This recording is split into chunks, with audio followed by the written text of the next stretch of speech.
आज आमच्या DYFIच्या वतीने गेले 19 दिवसापासून या देशाची शिक्षण व्यवस्था आणि विद्यार्थ्यांना न्याय मिळाला पाहिजे म्हणून भारतातले थोर शास्त्रज्ञ सोनम वांगचुक यांनी धर्मेंद्र प्रधान यांनी राजीनामा दिला पाहिजे ही मागणी घेऊन ते अन्नत्याग उपोषण करतायत। आणि त्यांच्या उपोषणाच्या समर्थनार्थ आज आम्ही सोलापूर जिल्हा समितीच्या वतीनं 5 जण एक दिवसीय 24 तासांचा लाक्षणिक अन्नत्याग उपोषण आम्ही आज सुरुवात केलंय सकाळी 10 वाजता।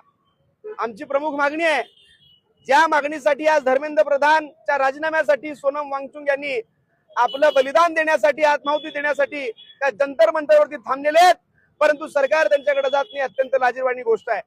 मला एक गोष्ट नमूद करायची आहे, ज्यावेळी सामाजिक कार्यकर्ते अण्णा हजारे यांनी जंतर मंतरवरती उपोषण केलं त्यावेळी असणाऱ्या त्या विरोधी पक्षात होत्या आणि सत्ताधाऱ्यांना धारेवर धरलं आणि अण्णा हजारेंना न्याय देण्यासाठी त्यांची जी तगमग तडफड होती ती आता दिसत नाहीये।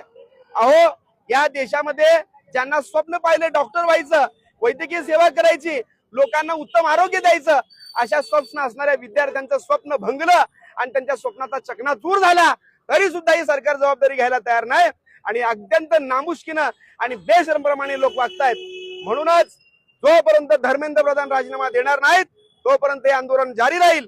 आम्ही देखील सोलापूरच्या प्रशासनाला हेच सांगतोय, आमचं 1 दिवसाचं लाक्षणिक उपोषण आहे।